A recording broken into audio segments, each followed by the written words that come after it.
Hello everybody, this is Paco3D.art, and today we're going to talk a little bit on how to create your own textures and what's the concept of a tileable, right? So this is a website here called Polyhaven Textures, and you can get a lot of free textures in here, and I'm going to use this as a concept to, alright, cool, what would it take to generate something like this, right?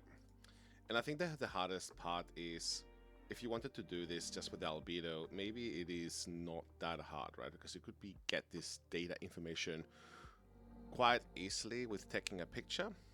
But the concept about this is that it repeats on both axes, right? It repeats on the x-axis, it repeats on the y-axis, and then you would set up the texture in a way that with the UVs, that the UVs are a little bit larger than the 0 to 1 square, and it expands on both directions, right? But what if you wanted to do something a bit more stylized? What if you wanted to do your own kind of texture? So this is where 3D, sorry, not 3D, Substance 3D Designer comes in, where it enables you to create procedural textures using nodes. However,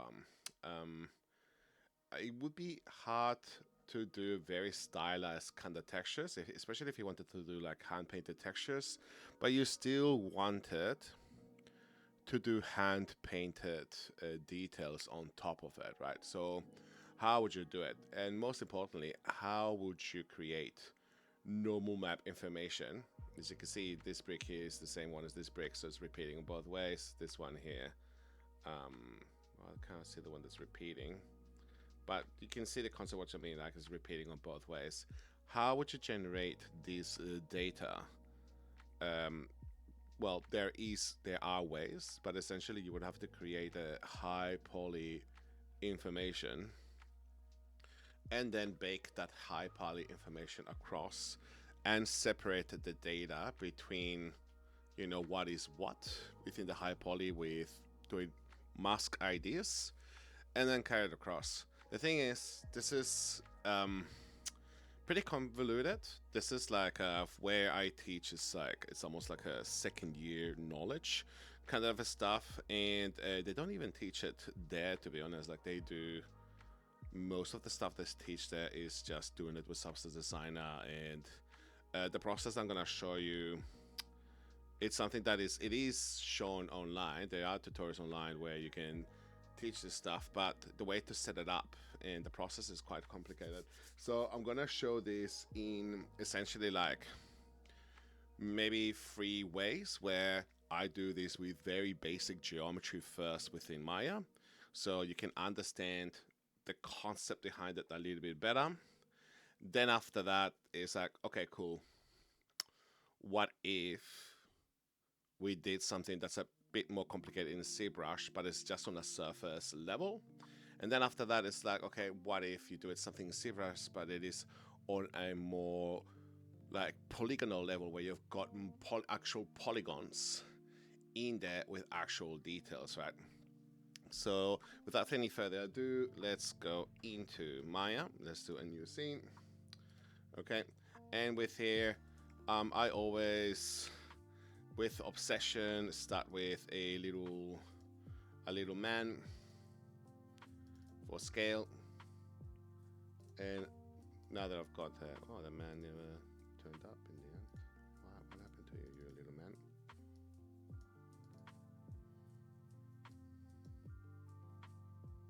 What? Doesn't like it for some reason. This has never happened to me before. Oh, okay, cool. I'm just gonna change the grid. I'm sorry about his ding dong. Let's change the grid just to have. I think the reason that everything is changing in really weird sizes is because I've got a script to fit in my thing up. So sorry about that. So I'm just gonna say 10,000. I'm just gonna say grid every 200 units, 1 division. And the reason why I've got these grids, these dimensions, is because I want this to repeat the texture every 2 meters. So I'm just gonna say cool. I'm just gonna do a plane that's got exactly the 2 meters.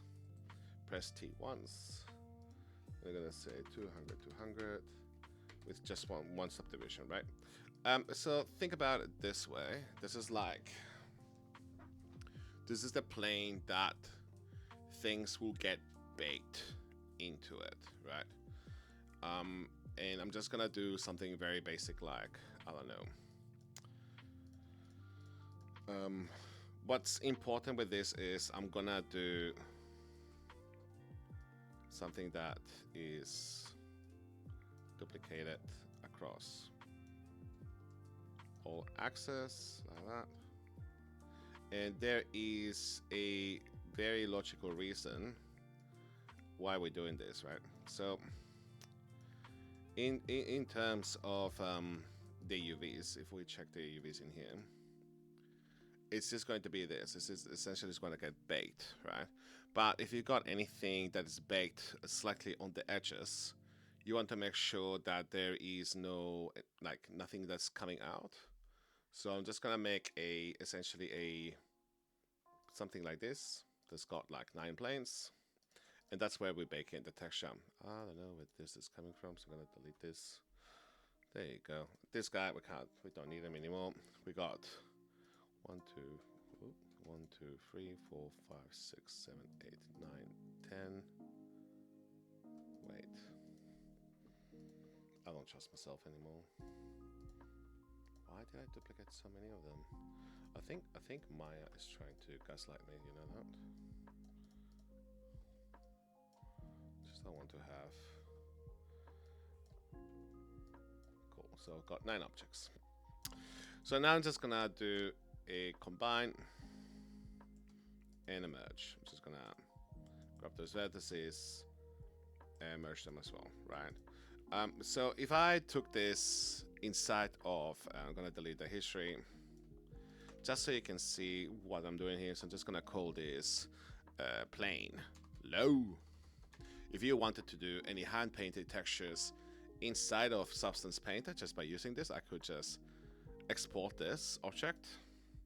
I'm gonna call this, gonna put in data here for now just to be, because I'm lazy. Call this texture plane, so you can get a bit of a bit of an idea. Okay, and I'm gonna put this inside of Painter. Just a heads up, with everything I'm teaching here today, yeah, it's gonna be a very long tutorial. I'm not gonna put any time to edit any of this. It's gonna take a lot of time. If you're not patient, you want to see something that's a little bit better edited in some other website or somewhere else, I totally get it, and I'm not gonna blame you. But this is like, it's gonna take time to go through this, you know. So if I go now, and by the way, if you go inside of Open Sampler and you got a tiling material, this one is very similar, I think. But I still wanted to show you the process, right? So if I go File, New, I go 2K, sure, cool, sorry, brah. I go back to that export selection. Where was that? Inside of here, just to grab that documentation thing. Open. No, all that off. Okay, cool. So if I now decided to start texturing this, and I started drawing whatever, you see how it's like repeating on all axes. So if I wanted to like start texturing some bricks or whatever, just to get an idea, this is a great way to make sure that it's like repeating on all sides, right? So the next part that we're gonna do with this is to actually do a bake. So now that we got this as a high poly looper or whatever, I can duplicate this, hide this for a second, and I'm gonna use this so I know that everything that I put as a high poly needs to fit in this space, right?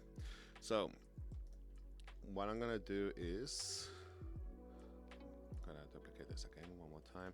I'm gonna do something really cool. So I'm gonna go from this edges in here. I'm gonna do a all my buttons have gone. Well, that's gonna make my life a little bit complicated, isn't it? Why is everything gone? Oh, that's really weird. Alright, cool. So I'm just gonna go connect. I'm gonna do connect a few times, just like that. This is just to create some quick bricks. Oh, that's kind of cool. All right, cool. Let's do that. Now I'm just gonna go do the same thing. Where I go connect a few times. I'm gonna pretend that, yeah, cool. Press OK. Gonna do the same for this one. Connect. Okay. You must be thinking, oh my god, the engons are so bad. And you know what? You're gonna see in a minute that it isn't for a reason. I'm just doing this for fun, and you will see a reason that it's, you know, it's gonna be fine. Is there a way to select? Let's select this and go Control Shift right click, two edges perimeter, and now I'm just gonna deselect this ones here on the sides, and I'm just gonna connect those. Oh, that was not what I was expecting. Oh, that's disappointing. Oh. Wait, I want to try that again. Two edges, deselect those, just connect components. Oh, well, that's a bit sad. I was hoping that I could get something cool out of that. Connect components. Alright, so this is what I wanted to do. Okay, so I'll just do that manually then. Yeah, I'm sure there's better ways of doing this. You can fast forward a minute and we'll get this done in a second. I remember doing something different. And eventually I'm gonna separate all these faces in a second. And there will be not engons anymore because they're gonna be like separate boxes in a second.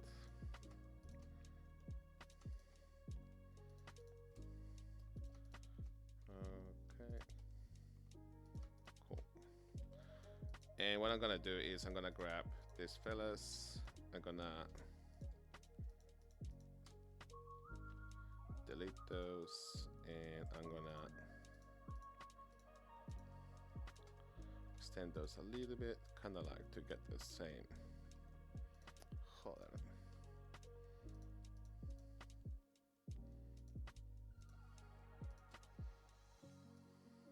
Okay. Cool. I hope that is close enough. All right. I will fix it in post. So now that we got this, I'm just gonna select all those edges and I'm just gonna detach everything. So now they're all separate faces, just like that. And the next step I'm gonna do is I'm gonna extrude all of those. Give it some thickness scale. Like imagine these are actual bricks. Make sure that they've got a bottom. And now I'm just gonna select all of those and I'm gonna bevel them. So I'm just gonna give it like small bevel. I was not expecting for those engons to be there. Boo. Okay, I think I might know a way on how to remove all of those. Just select all of those and press delete once. And let's see if that happens. Ah, damn it.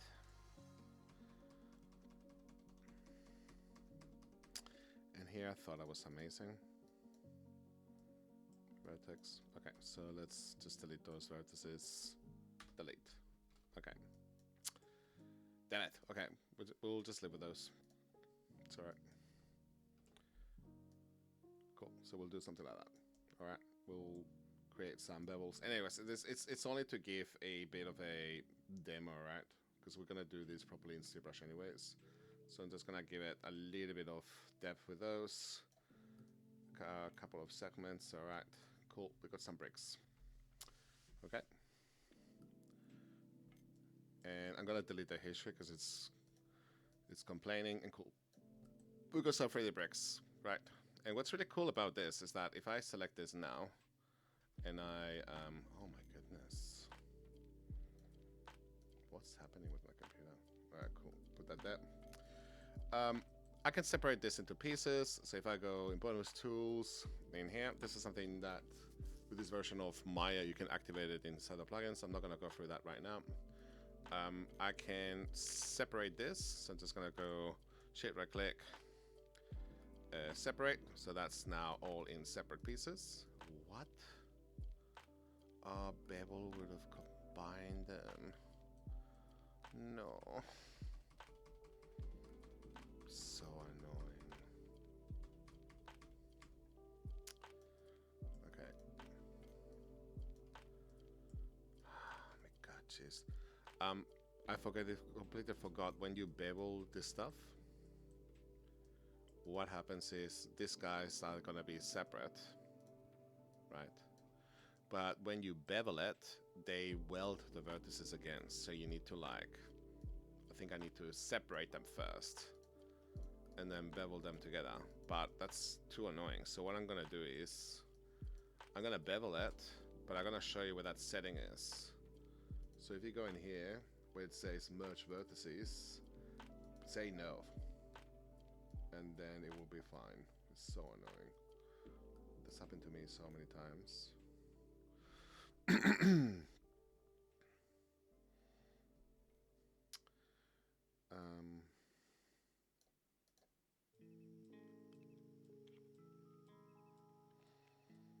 This is great. I love this. I'm having so much fun with you guys. This is so cool. Just taking a million years. Just I should have maybe deleted the history. Alright, cool. Yeah, that's good enough. I'm gonna delete the history. Cool. And now, hopefully, if I click any of those, that's separate. And now I'm just gonna do a separate. And what's really cool now, they are separate objects. And now if I select all of those, I'm gonna delete the history again. Bonus tools, you can do a modify offset transforms or randomize transforms in here. I'm using the basic one. And then, yeah, you can go rotate 5 to -5. Scale is to something a bit smaller, to something like this. And you can go random move. So this is like essentially, so it's got a little bit of like this, like it's like it's gonna be very subtle, but some of them are a little bit thicker or thinner or going down or upwards. Then you can do a little bit of rotate. Whoa, let's not do that. Let's select all of those and go. I got a feeling that yeah, pivot point is right there, so you need to center the pivot point of each of those. Cool, so that works. So now if we do that, yeah, that's going to be a little bit more subtle, but that's way too crazy. So let's go -2 and then 2, something like that, and go, that's a bit too cray. Let's go -1 and then 1 and then see if, yeah, that works for me. Okay, just to give it a bit of randomness, this means that when the normal maps hit, it's gonna look a little bit better. And then last and not least, we can do scale a little bit, and that's it. Now, the important part with this is you're gonna need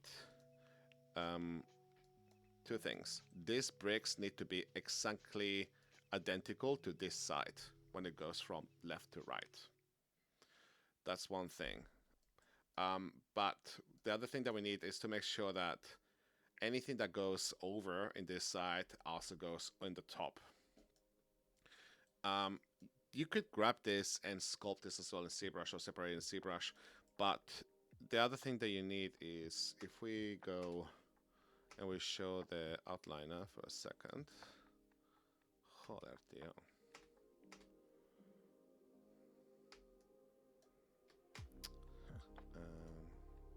Outliner, cool. So what I'm gonna do is I'm gonna show that low plane that I had that earlier, so that's gonna give me an idea on where the bake is gonna happen. And what I'm gonna do is I'm gonna duplicate this one more time, and I'm gonna move that upwards. So imagine if this is like, you know, like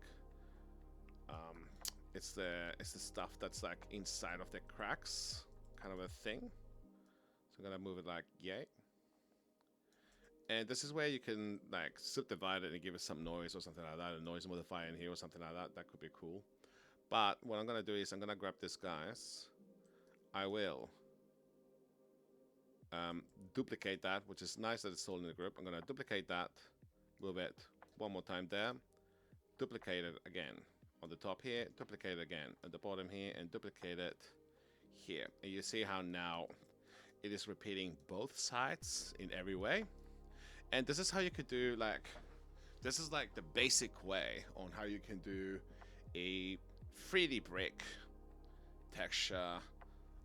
Just doing some basic stuff. It's got some dirty geometry there. I feel very bad about that. But considering that I did this in like what? With explaining everything else, 20 minutes is pretty decent, right?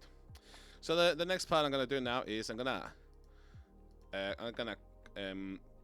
what's that will be really cool is that plane that I got there earlier. I'm gonna duplicate that across as well. And there is a crazy reason for this, trust me. And with those planes, I'm gonna make them... Oh. Hold a second. Sorry, that was the plane that was meant to... Because that's got the same height. Cool. So now, and I will put this guy in here. So with these planes here,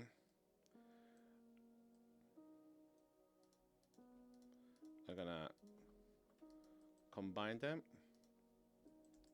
and I'm gonna give this a vertex color, apply color in here, and I'm gonna give this a vertex color of, say, red or something like that, right?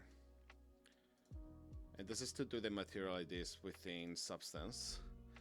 And then anything that is brick can be a vertex color. What is this plain stuff in here? Can we study the history? There you go. Okay. These guys here can be by color. Let's do green for whatever reason. Sure. Alright, it's gonna be look gross, but that's so we can know anything that's there, we can paint it black inside of paint or whatever, or paint different colors. So now that we got this, let's export it. So now we can select all of this, and this can be our high poly. And we already got the plain kind of stuff in the other software, so we can do a bake across and see what happens. So we go File, Export Selection. We go Texture Plane, underscore high or whatever. Hi, yeah. And I'm excited to see what happens because I've never done a texture like this before, where I'm just like smashing something really quickly and calling it a day. If you're doing something that's like a very plain style, this can work, right? Or I just noticed something that the top and the bottom there are the same, so it's not gonna tile very well in the y-axis, right?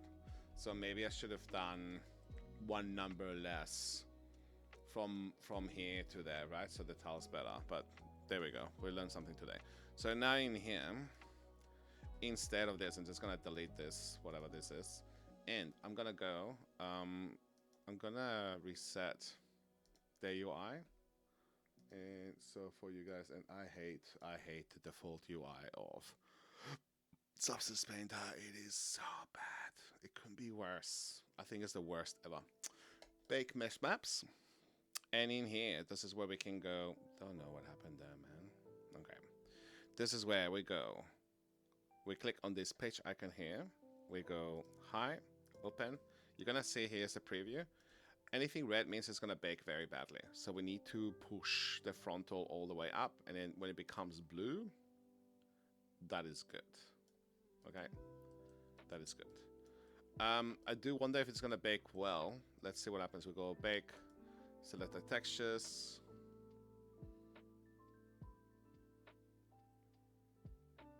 It maybe did not.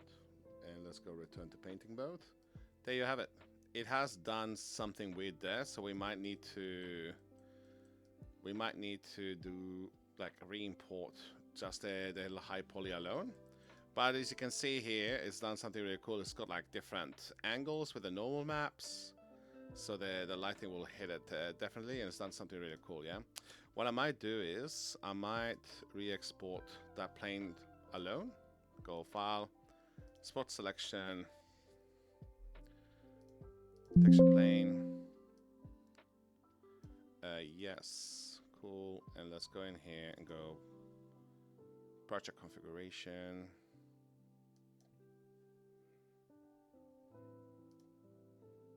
This one, okay, cool, and let's do a rebake.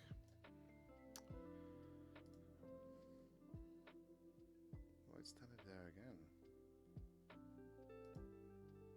Okay, no, there you go. Okay, so it's done this properly now. And this is where you can now, yeah, just replace it to the texturing version of this without rebaking it, of course. Right, so don't bake it and just go export selection to number 2 or whatever.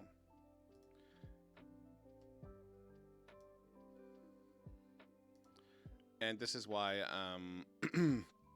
this is why I'm showing you the basic version of this first.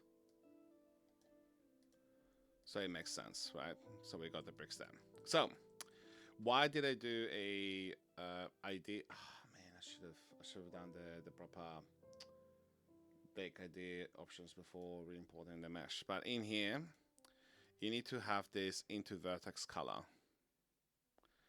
And now if you bake it, you see it's done there with the different colors.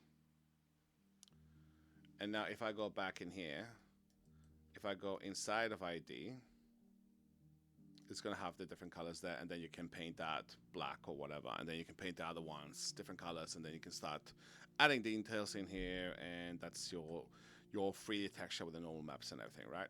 Cool. I might stop here because this is a 27-minute video, but I think it's still pretty cool on how to do like a very quick 3D kind of texture.